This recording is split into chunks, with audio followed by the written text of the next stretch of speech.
నచ్చిన మతాన్ని గౌరవించవచ్చును, లేదా నచ్చిన మతంలో పోవచ్చును, లేదా నచ్చిన మతాల గురించి ప్రచారం చేయవచ్చును, లేదా అనుసరించవచ్చును అనేది రాజ్యాంగం ఆర్టికల్ 25 చెప్తుంది.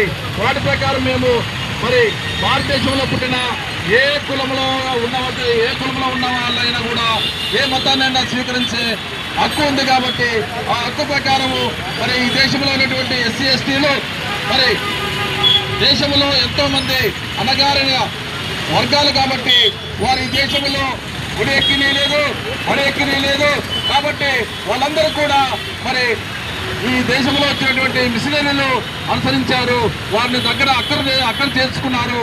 అందుకనే ప్రతి ఒక్కరు కూడా ఎస్సీలో ఉన్నటువంటి మాలామాదిగలు మరి చర్చలకు వెళ్ళడం ప్రారంభించారు.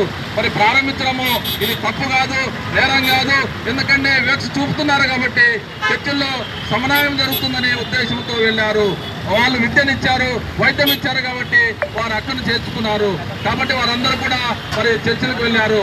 చర్చలకు వెళ్ళినంత మాత్రాన వారి యొక్క స్థితిగతులు మాత్రం మారటం లేదు. భారతదేశంలో పుట్టిన ప్రతి ఒక్కరు కూడా ఏ ప్రాంతానికి వెళ్ళినా, ఏ గ్రామానికి వెళ్ళినా ఇప్పటికీ ఎస్సీ మాలామాదిగలు అదే వివక్ష కొనసాగుతూనే ఉంది. వాళ్ళని ఎవరు కూడా క్రైస్తవులు అనట్లేదు, వాళ్ళందరూ కూడా దళితులు లేదా మాలామాదిగలు లేదా డొక్కలే కురవలి మంగళ అంటున్నారు. కానీ వారిని ఏమాత్రం కూడా వాళ్ళ క్రైస్తవులు కానీ మారటలేదు. కానీ గౌరవ సుప్రీంకోర్టు తీర్పునిచ్చింది సింధార ఆనంద్ విషయంలో.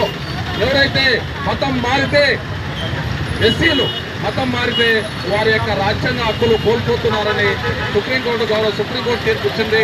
ఇది రాజ్యాంగ మొత్తంగా ఏమైన చర్యని మేము భావిస్తున్నాం. ఎందుకంటే ఈ దేశంలో పుట్టిన ప్రతి ఒక్కరు కూడా మరి వివక్షగా కొనసాగుతుంది. మతంలో పోయినంత మాత్రాన వాళ్ళ యొక్క స్థితిగతులు, సామాజిక స్థితిగతులు ఏమాత్రం మారట్లేదు. కాబట్టి వారికి కులపరంగా కుల ఆధారంగా రిజర్వేషన్లు కల్పించారే తప్ప మతపరంగా ఎక్కడ కూడా రిజర్వేషన్లు కల్పించలేదు. కాబట్టి మేమందరం డిమాండ్ చేస్తున్నాం 1950 చీకటి ఒప్పందమైన రాష్ట్రపతి ఉత్తర్వులను వెంటనే రద్దు చేయాలని, మరి పేరాత్రిని వెంటనే తొలగించి వెంటనే రాజ్యాంగం ప్రకారం పార్లమెంటు చట్టం తీసుకుని వచ్చి ఎస్సీలకు ఖచ్చితంగా రిజర్వేషన్ కల్పించాలని మేము ఈరోజు ప్రత్యేకంగా మరి బ్లాక్ డేగా మరి ప్రభుత్వానికి తెలియజేస్తున్నాం, డిమాండ్ చేస్తున్నాం. ఎందుకంటే ఈ దేశంలో మరి సుప్రీంకోర్టు ఇచ్చిన తీర్పు ప్రకారం అయితే కేవలము మతం మారిన ఎస్సీ మాలామాదిగలకు